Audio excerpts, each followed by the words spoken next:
Hello, welcome. Thank you all for joining us. For those of you that I don't know, my name is Lucy Tomasini. I'm a project manager with the Grower Group Alliance and the Southwest WA Adoption and Innovation Hub, which is quite a mouthful and more easily known as the Drought Hub. So welcome to the sixth and final iteration of our Building Resilient Farming Systems webinar series.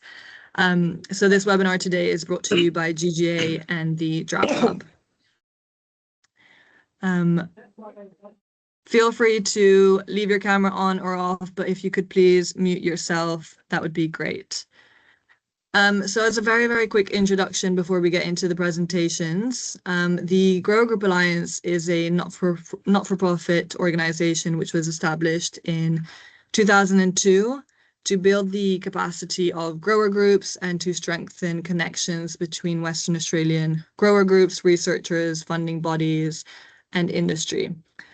So today, GGA has 95 member organizations, including 62 farmer-led grower groups, and a producer membership of more than 4,000 WA farm enterprises.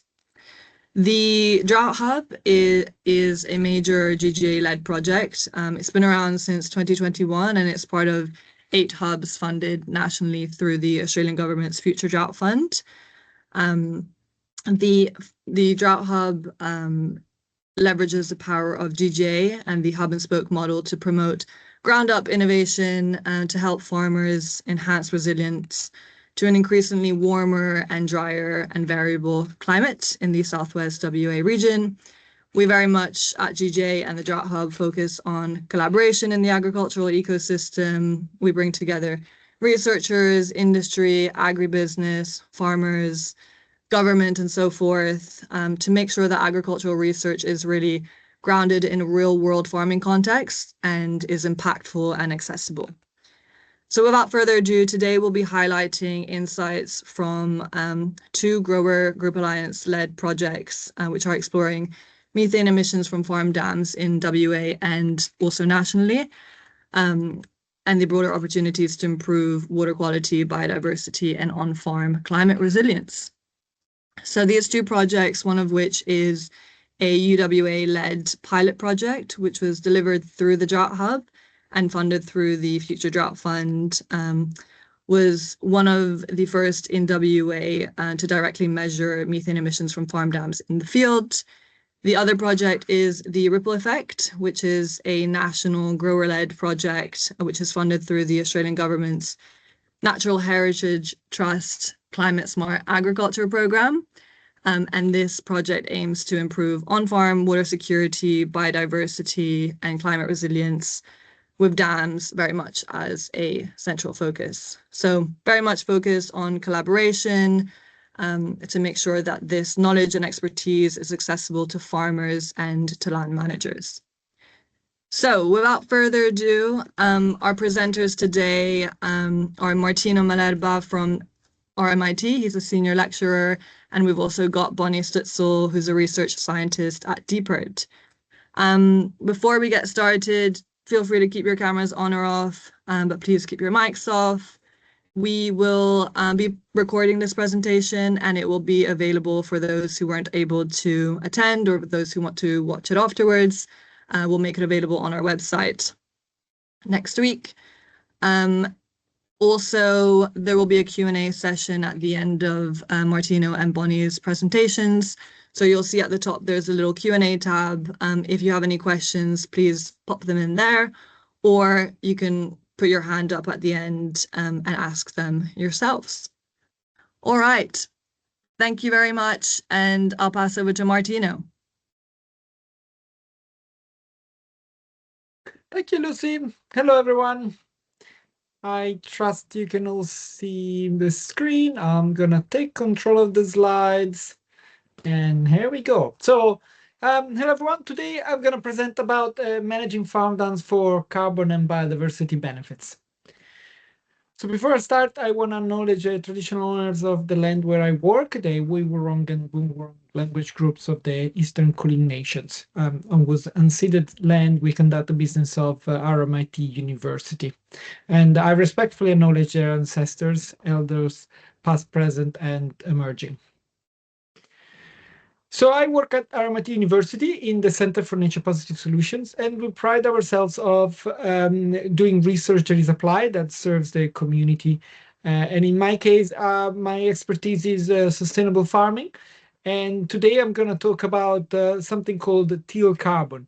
So teal carbon is, we refer to teal carbon as kind of carbon associated with freshwater environments.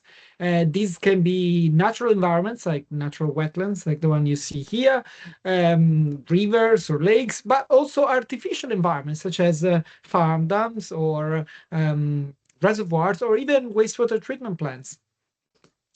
Turns out that one of the most common type of teal carbon ecosystem is farm dams. We have millions around the country.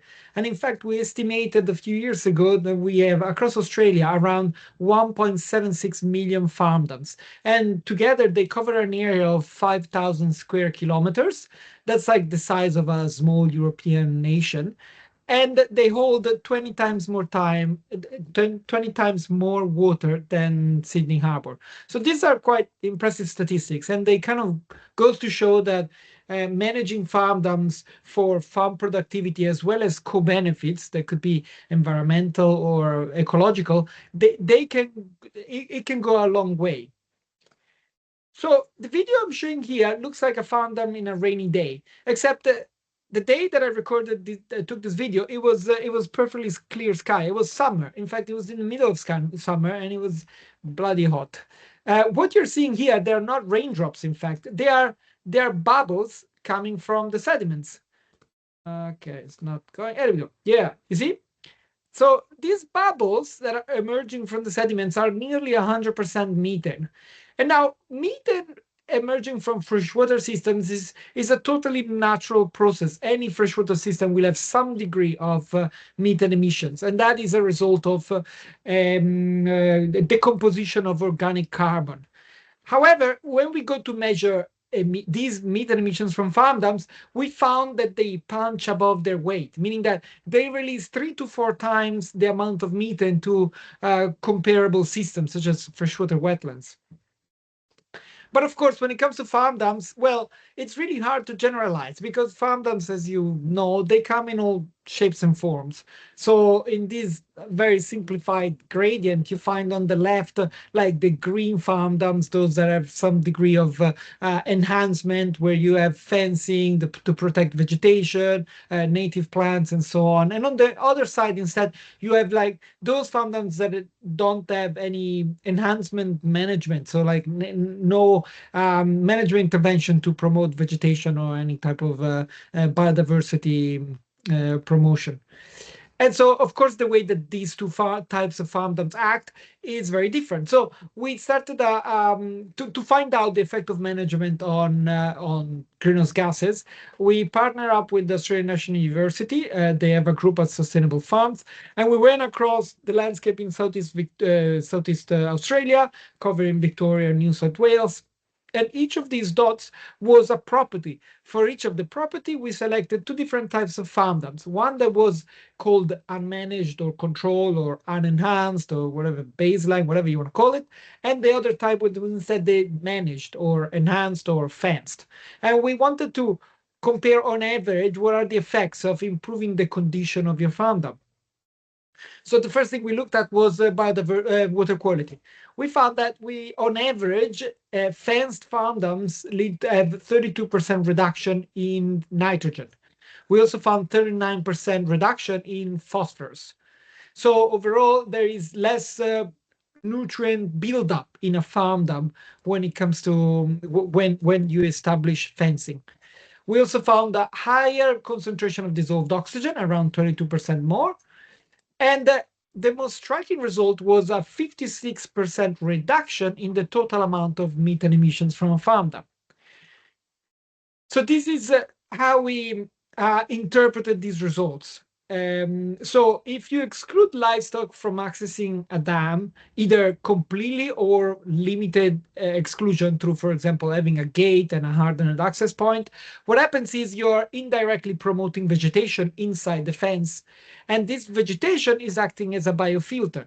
This biofilter is helping to improve water quality. So on average, 32% reduction in nitrogen, 39% reduction in phosphorus. And these reduction in nutrients leads to a reduction in dissolved oxygen, and overall, this water chemistry leads to a reduction in methane emissions overall. We also looked at biodiversity, the biodiversity benefits of adding vegetation around the farm dam.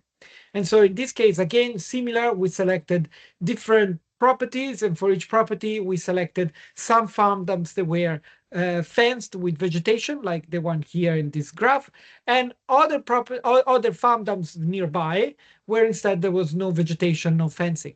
And for each of the system, we installed camera traps, acoustic monitoring, eDNA, artificial refugia, and traditional surveys of biodiversity.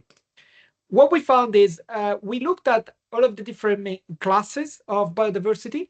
Anything that sits above the dashed line indicates that the biodiversity in the fenced farm dam was superior to the biodiversity in the open farm dam. And so all of these box plots sit systematically above the dashed line for total richness, amphibian, birds, fish, mammals, reptiles, native species, and also invasive species. The only exception was invertebrates. Again, when we look at the functional groups, very similar story. All the box plots are above the dashed line. So the carnivores, the frugivores, granivores, herbivores, pollinator, predators. And the only exceptions are the decomposers, which instead are higher in the open farm dams, and detrivores and scavengers, which instead there is no effect there. This again goes to show that as soon as you improve the habitat complexity around the farm dam by adding native vegetation and protecting vegetation using fencing, you have a biodiversity response by having a lot more species hanging around the farm dam. So Sustainable Farms also produced a series of flyers for farm dams, proposing ideas to help manage farm dams to ensure water security, as well as also yielding co-benefits in terms of biodiversity, carbon, and water quality. And these management interventions are, having a dense grassy area where there is the main inflow for your farm dam, and that again is as the function of creating a biofiltration effect. The fence, possibly having a gate with a hardened access point, a water trough with a pump. The gate is important, especially if you plan to leave your farm for a certain period of time. You want to open the gate so then livestock can also access the dam in case there is a water, like a trough failure with the water pump. Also having a shelter belt to reduce evaporation, having a clear dam wall so then you don't have issues with potential functional breakage of your dam, and having a clear spillway. The Ripple Effect is a new program that is led by Grower Group Alliance in Western Australia that involves several farm dam scientists around Australia in all of the major states and territories. And we are now putting together all of the expertises of scientists around Australia to look at how we can manage farm dams across a assets, treat farm dams as an asset across multiple areas. So we have experts looking at water security, experts looking at livestock weight gain, greenhouse gases, biodiversity, and water quality. And the innovation here is that for the first time, we will monitor farm dams during intervention, not just after the intervention was put in place. So then we can ask novel questions on how long does it take, for example, to establish an effect. And with that, thank you very much for listening. If you want to access the flyers and documents, this QR code is going to take you to the Sustainable Farms website where you can have a look at all of the documents that they created. Thank you very much. Lucy, over to you. Thank you very much, Martino. Over to you, Bonnie.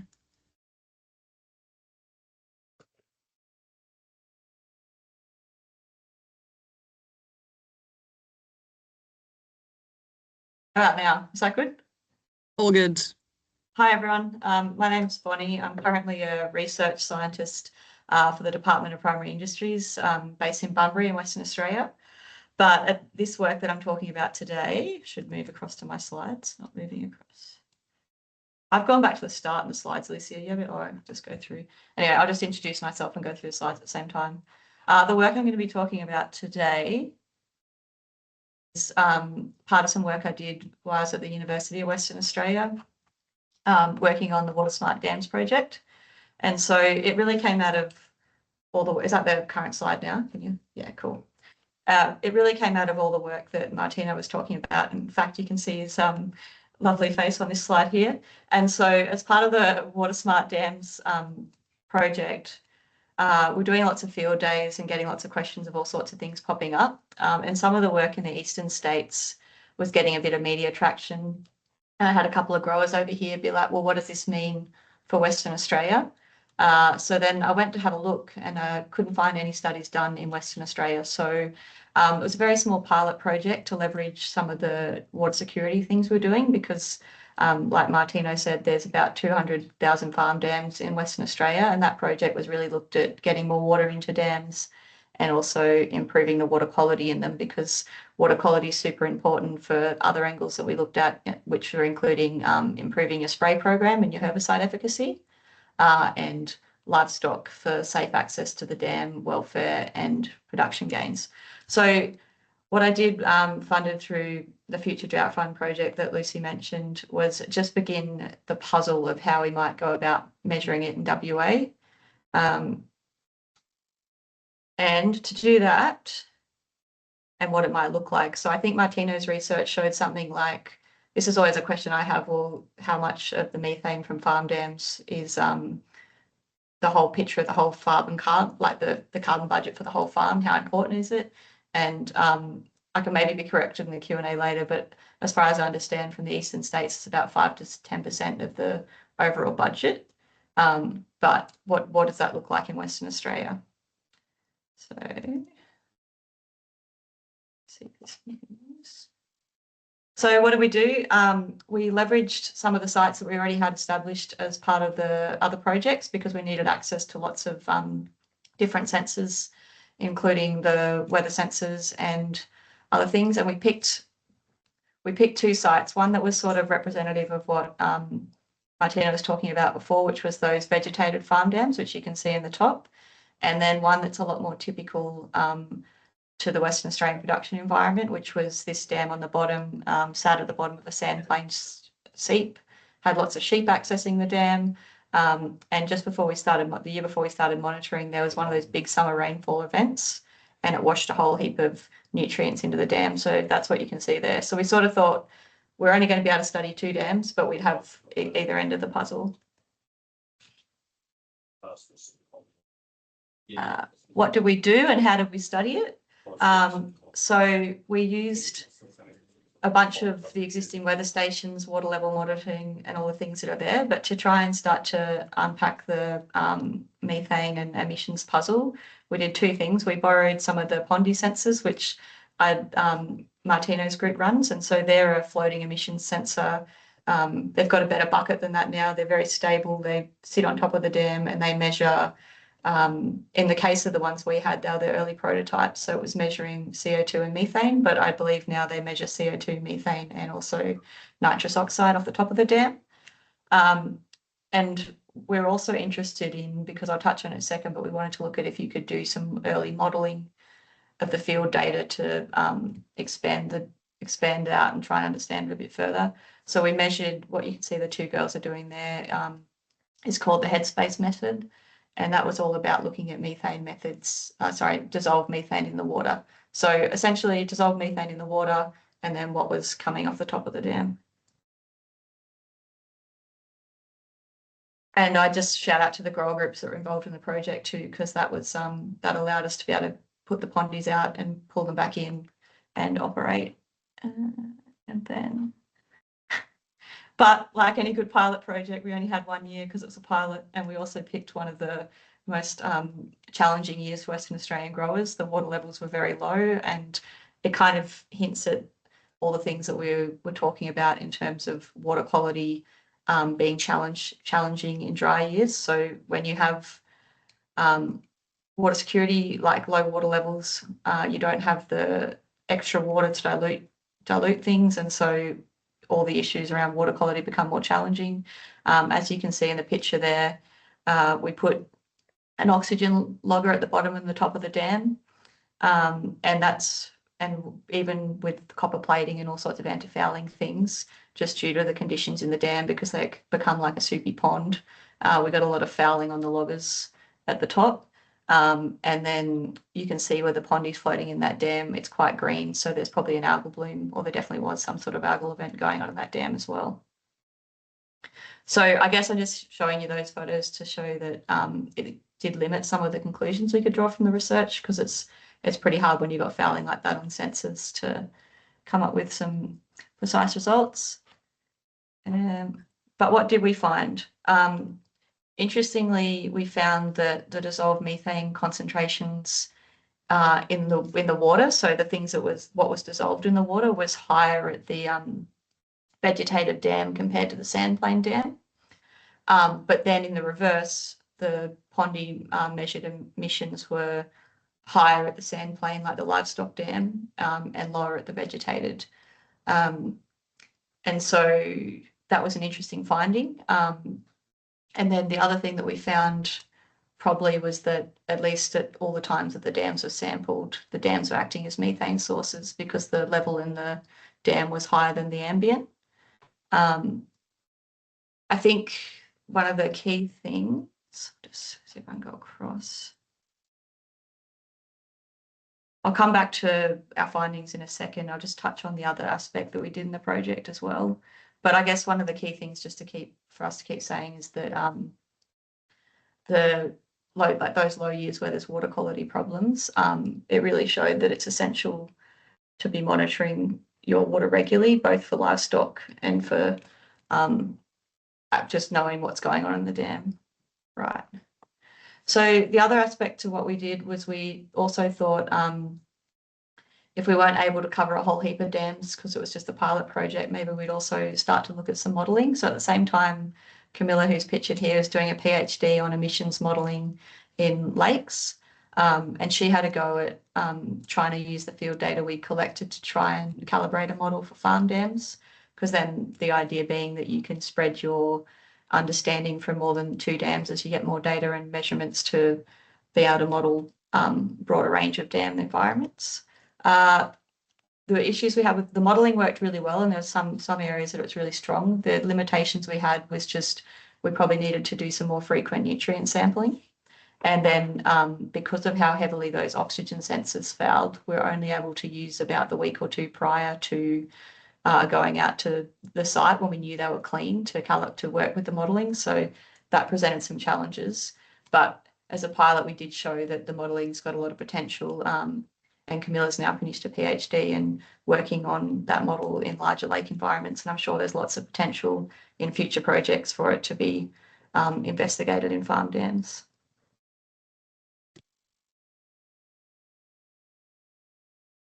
So I guess as a wrap up, it was very much a pilot project, and it was all about learning how to do the research, interacting, getting to know Martino and how the sensors could be deployed in Western Australia, learning how to do the dissolved methane measurements, and just sort of understanding what we'd need to resolve to be able to do a bigger study, and sort of the uncertainty between whether what we actually measured in terms of the high methane in the water and the emissions coming off the dam holds for other sites.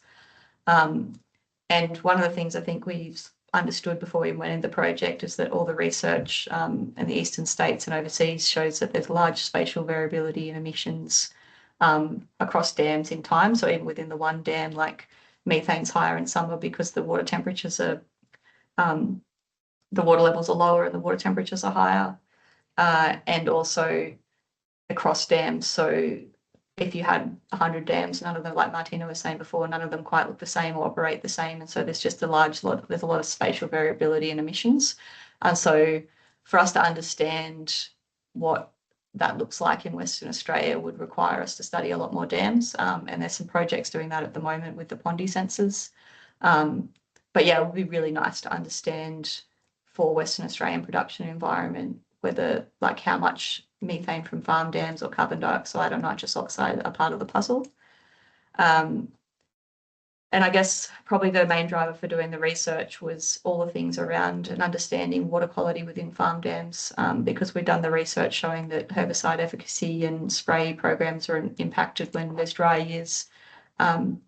We know about the livestock production gains and welfare issues for livestock being able to access good quality water.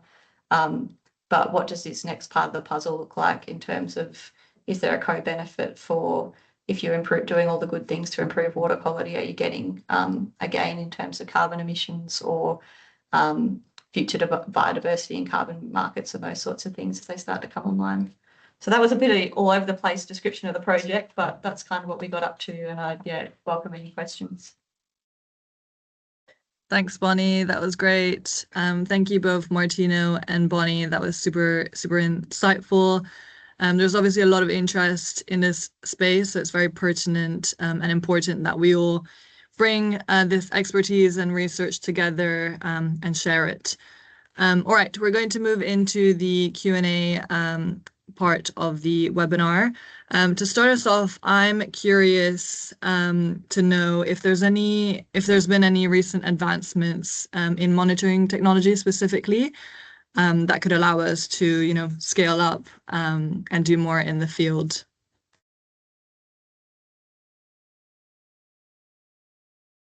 Might be a question for you, Martino. So of course, one of the tricky part of working with farm dams is that these systems we have a lot of them and they're relatively small. So to really understand how they work, we need to monitor a lot of them and for long periods of time, because things are really different between summer and winter, say. So there are all sorts of cycles between day and night, after a rainfall event, during a heat wave. And so how do we do that? The typical commercial greenhouse gas analyzer, for example, costs like $200,000, and you need a specialized research assistant to use it. And when they use it, they need to be you need to be at the farm dam. So the typical way that we used to go about this was to monitor farm dams for, say, like half an hour each, with someone that would just show up in a farm dam at a random time and day and collect the data. But of course, this is problematic because it could be after, say, a heat wave.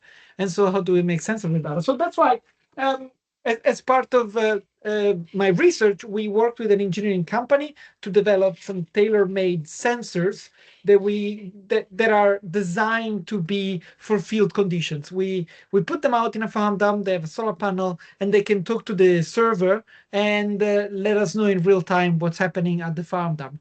And this was a game changer, and was the reason for the current ripple effect project to be possible, because now we don't need to be with an expensive piece of equipment next to a farm dam. We can literally send this device, and other people can put it in a farm dam, and we can look at the data as it streams through. And this is for greenhouse gases, but similar thing with biodiversity. Nowadays, we can use technology such as recording the sound of nature and use AI to detect species that are vocalizing next to a farm dam. I'm talking about mostly the frogs and the birds. And also this one is a game changer because all of a sudden we can identify seasonal patterns in species abundances. We can find rare species that would be nearly impossible to detect if you were to send a technician to a farm dam for just, say, half a day at a random time of the year. So yeah, these are all exciting new developments. Amazing, thank you. Bonnie, do you have anything to add? Maybe not to the measurement side of it, no, I think, yeah. All good.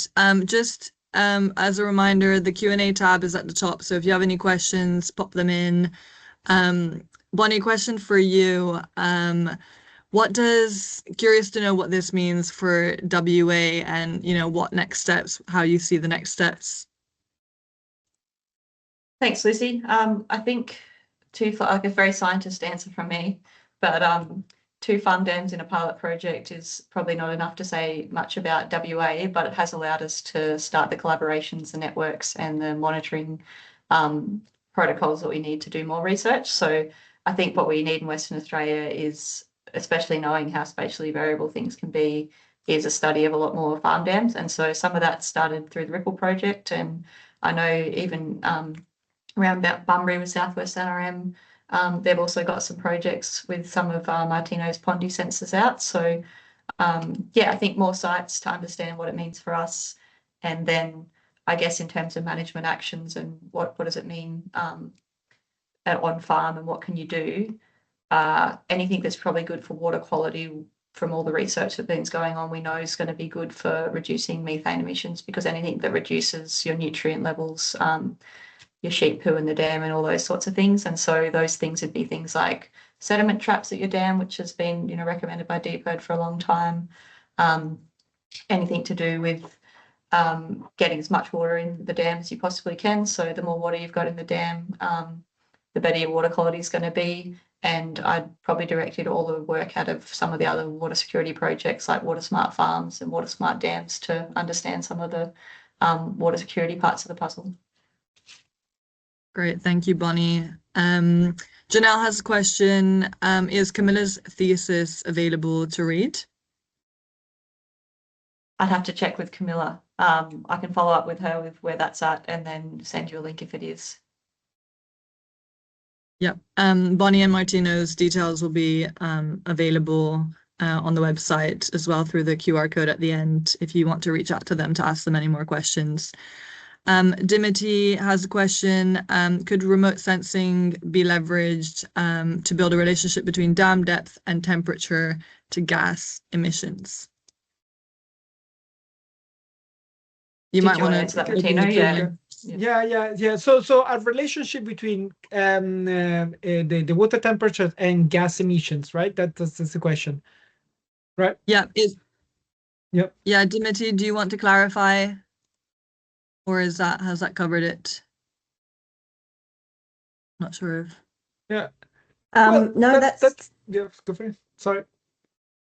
No, go ahead. Like, you're talking about wanting to do more dams over a longer period. Remote sensing of it often fills that gap in a lot of science. Can it be leveraged in this case, or there are too many variables that you can't measure remotely that impact emissions?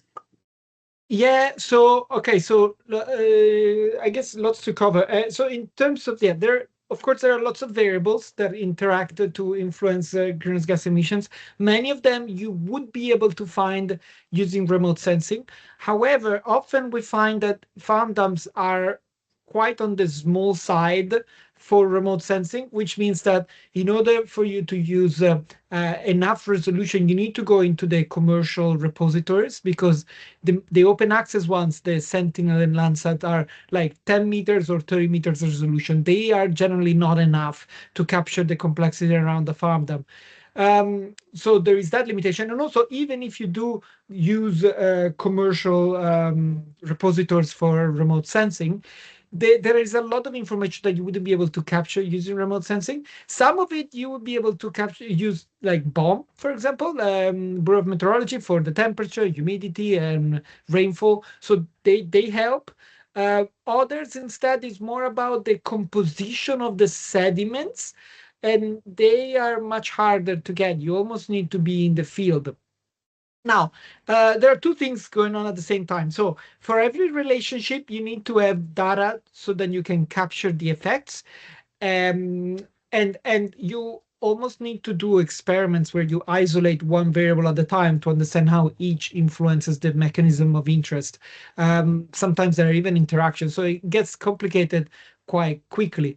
And the second complication is that in order for you to build a model that is relatively good using indirect data sets such as remote sensing, you need to have first a lot of data from the field in order for you to validate the model.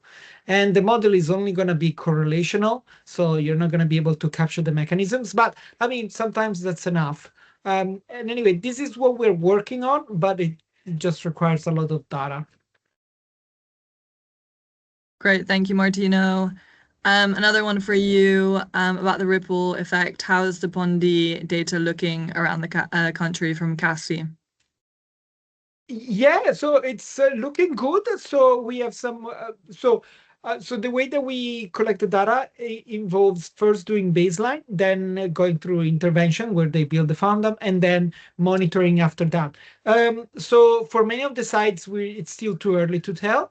There is one site in Western Australia, well, one region with like 3 farm dams, where instead that was the first one that we put in place, and it's already showing some interesting trajectories.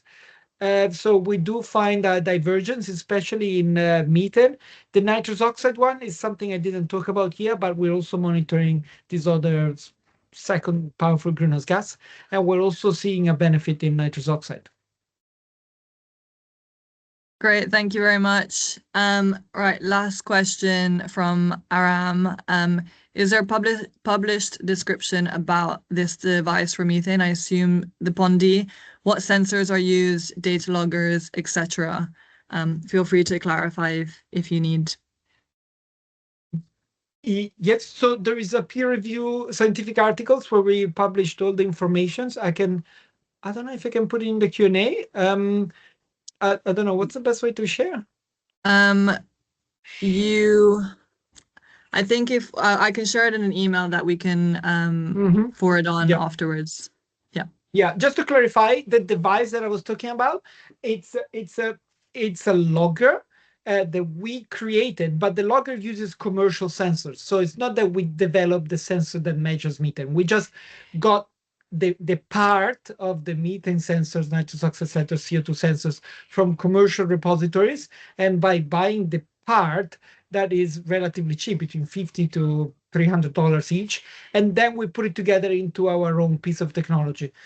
So in the paper that we published, we show all of the statistics and the technology that we used. Amazing. Thank you, Martino. All right. Any other questions? If not, we'll probably end it there. All good. All right. Thank you very, very much, Martino and Bonnie. That was really great, really insightful, very important research. There's QR codes here for the ripple effect and UWA's pilot project. If you'd like to know more about it, you'll also be able to find Bonnie and Martino's contact details there if you want to ask them any more questions. We will send an email to everyone that registered their attendance with the recording, and I'll add also Martino's paper and anything relevant that needs to go out. Thanks again. So that's the end of our webinar series. Thank you all for joining, whichever ones you've joined. We hope that you found it insightful and useful, and we hope that you join us for whatever we do next. Thank you very much. Thanks, Martina. Thanks, Bonnie. Thank you. Thank you, Lucy. Bye. Bye, Thanks, Bonnie. everyone. Bye. Thanks. Bye. Thank you so much.